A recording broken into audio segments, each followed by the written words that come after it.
Does a receding hairline bother you? Are you concerned about hair loss? Are you concerned about the treatment costs? South Korea is now making a move. It's a rather bizarre intervention, in fact. It has unveiled a rather unorthodox measure to benefit close to 10 million people.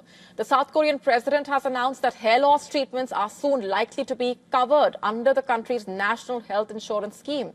And he claimed that baldness has become a matter of survival rather than a cosmetic concern for young people. The leader justified the move, citing a severe sense of alienation among young people who feel that they do not receive the benefits despite paying insurance premiums. Focus on high beauty standards has long been ingrained in South Korea's culture, with baldness being perceived as a stigma in a way. In a 2024 online survey, 98% of the respondents opined that being attractive brought social benefits. According to the local authorities, 240,000 people visited hospitals last year to treat hair loss, out of which 40% belonged to the 20 to 40 age group. Now, here's why hair loss is such a big issue in the context of South Korea. As per estimates, 1 in every 5 persons in the country experiences hair loss. The hair loss treatment market has been estimated at $400 million in 2025, up from $245 million in 2020. And it's worth noting that South Korea has a universal health insurance scheme, which is funded by premiums calculated on the basis of a person's income. At present, insurance coverage extends only to the treatment of hair loss due to medical reasons. The South Korean president's proposal comes even as this insurance scheme incurred a record deficit of $7.7 billion last year. The country's health minister, meanwhile, also conceded that the premium cost will go up if this proposal is approved. He also noted that the expanded coverage requires a comprehensive analysis, and the proposal has sparked a row, with medical professionals expressing skepticism. In a statement, the Korean Medical Association has stressed that prioritizing coverage for cancer and other serious diseases aligns better with the principles of health insurance as opposed to funding hair loss treatment. The main opposition, People Power Party, has also condemned the proposal, the party spokesperson asserting that the national health insurance system is meant to safeguard treatment only for diseases that directly threaten life. Incidentally, this was a key poll promise of the South Korean president. Now, the onus is on the leader to fulfill his commitment this time. New research is raising serious concerns about the environmental cost of AI, and a study is warning that AI systems running inside data centers in Silicon Valley could release more carbon dioxide this year than many small countries. The study appears in the peer-reviewed journal Patterns and comes from a data scientist.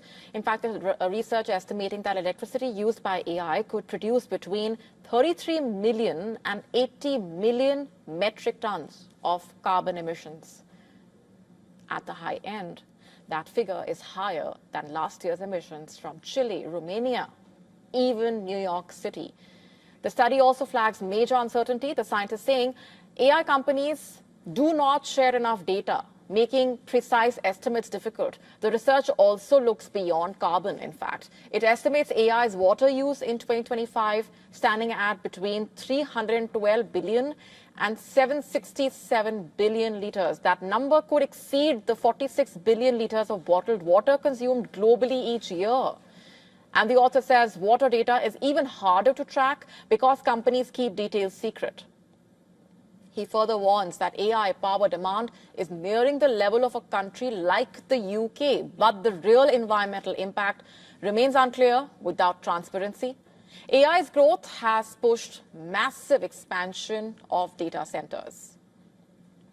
In fact, this has increased electricity demand, driven up the local power costs, and also intensified pressure on water supplies used for cooling. Much of that water reportedly evaporates and does not return to the ecosystem. And these concerns have sparked backlash. More than 230 environmental groups in America reportedly urged the U.S. Congress to pause new data center projects.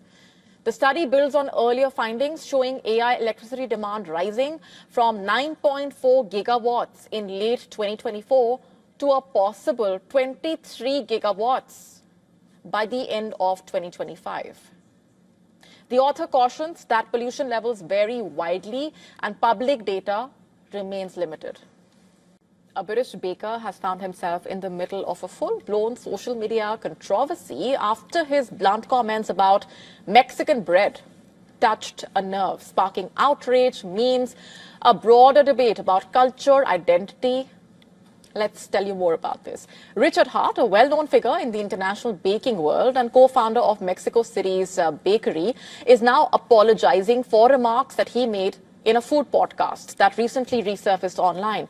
In that clip, he claimed that Mexicans, quoting, don't really have much of a bread culture, dismissing common sandwich rolls as, quoting further, white, ugly, and industrially made, quote unquote. Now, those comments spread rapidly across social media, inviting reactions. In fact, the anger was also swift in some cases. Many Mexicans called the remarks dismissive and out of touch, saying they undermined a food tradition that is deeply rooted in everyday life there. What started out as a culinary critique quickly turned into a national conversation and a debate about who gets to define Mexican food and who does not. For Mexican, they are not just breads, they are daily rituals and a source of national pride. The controversy also struck a deeper chord in Mexico City, where tensions have been escalating over the influx of foreign chefs, entrepreneurs and tourists. For some, those comments also reflected a broader frustration that foreigners often receive outsized praise and influence, while the local traditions are criticized or even get overshadowed. Historians noting that while wheat bread arrived in Mexico during the colonial era, it later evolved into a distinctly Mexican tradition, blending European techniques with local flavors and customs. Today, small family-run bakeries remain a cornerstone of daily life, serving not just food, but a sense of belonging. Faced with the backlash, Hart has since issued a public apology, but the debate has also continued, revealing how just a few words about bread can quickly become a major flashpoint. To stay up to speed with the latest news, download the WION app and subscribe to our YouTube channel.